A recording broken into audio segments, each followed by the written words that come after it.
নমস্কার, কলকাতা টিভি ডিজিটালে আপনাদের স্বাগত। আমি ইন্দ্রাণী রয়েছি আপনাদের সঙ্গে। আমরা বিহার নির্বাচনে বুথ ফেরত সমীক্ষা নিয়ে আলোচনা করছি এবং বিহার নির্বাচনে আরও যে সমস্ত বিষয় আছে সেসব কিছু আলোচনার মাধ্যমে আপনাদের সামনে তুলে ধরছি।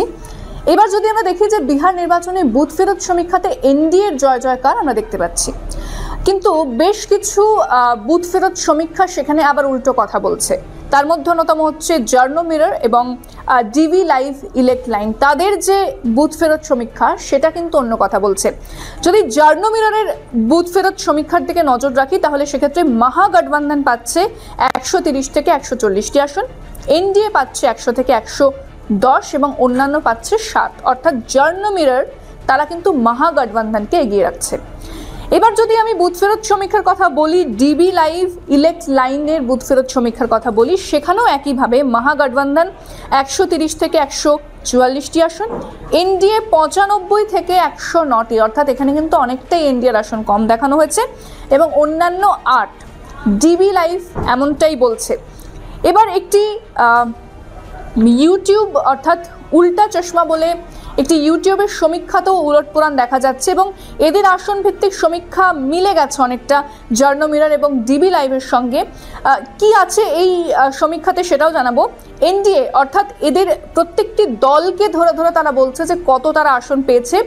এনডিএতে যদি দেখি, জেডিইউ পাচ্ছে 45টি আসন, বিজেপি 44টি আসন, এলজেপি অর্থাৎ চিরাগ পাসওয়ানের যে দল সে 6টি, আরএলএম 2টি, এইচএএম হাম মানে জিতেন রাম মাঝি দল সে পাচ্ছে 3টি, অর্থাৎ মোট হচ্ছে 100টি আসন তারা এনডিএকে দিচ্ছে। অন্যদিকে মহাগঠবন্ধনের দিকে যদি নজর দিই তাহলে মহাগঠবন্ধনের মধ্যে কে রয়েছে? আরজেডি মানে তেজস্বী দল, সে পাচ্ছে 86টি, আইএনসি মানে কংগ্রেস 21, ভিআইপি 6 এবং সিপিআইএমএল 93, সিপিআইএম 8, সিপিআইএমএল 13টি আসন পাচ্ছে, সিপিআইএম 8, আইআইপি 2, সিপিআই 2, আইএনডি 2, মানে মোট 136টি আসন তারা ইন্ডিয়া জোট বা মহাগঠবন্ধনকে দিয়েছে, অর্থাৎ মহাগঠবন্ধন কিন্তু এখানে এগিয়ে রয়েছে। এবার যদি দেখি যে এই ইউটিউবের যে সমীক্ষা রয়েছে সেখানে তারা আরও অনেক দলের কথা বলছে, যেমন এআইএমআইএম মানে আসাদুদ্দিন ওয়েসির যে দল তারা 3টে পাচ্ছে, জনসুরাজ 2টো এবং বিএসপি 2টো, অর্থাৎ জনসুরাজ বা বিএসপি সেভাবে দাগ কাটতে পারেনি। জনসুরাজের কথা বারবার বলা হচ্ছিল যে প্রশান্ত কিশোর একটা ফ্যাক্টর হতে পারেন, কিন্তু জনসুরাজ সেভাবে কিন্তু কোনো ফ্যাক্টর এরা মানে যে উল্টা চশমার যে বুথ ফেরত সমীক্ষা সেখানে জনসুরাজ কোনো দাগ কাটতে পারছে না এবং বিএসপি সেখানে সেরকম ফ্যাক্টর নয়, তারাও 2টো আসনই পাচ্ছে।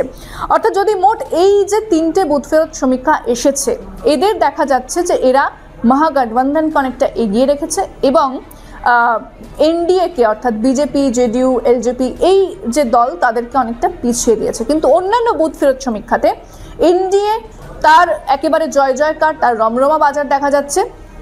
তবে আবার বলবো যে বুথ ফেরত সমীক্ষা কিন্তু ভুল হয়। 2024 লোকসভা নির্বাচন সেটার আমাদের কাছে জ্বলন্ত উদাহরণ, তাই বুথ ফেরত সমীক্ষা আক্ষরিক অর্থে মিলে যাবে এটাও বলা যাবে না। অবশ্যই যে সত্যি কি হতে চলেছে, বাস্তবে কি হতে চলেছে সেটার জন্য অবশ্যই আমাদের নজর রাখতে হবে 14 তারিখে যেদিন ফলাফল বেরোবে, সেই আপডেট আপনাদের জানাবো। তবে আজকের আলোচনা আমি এখানেই শেষ করছি। অন্যান্য খবরের জন্য নজর রাখতে হবে কলকাতা টিভি ডিজিটাল এবং কলকাতা টিভি পর্দায় রাত দিন 7 দিন।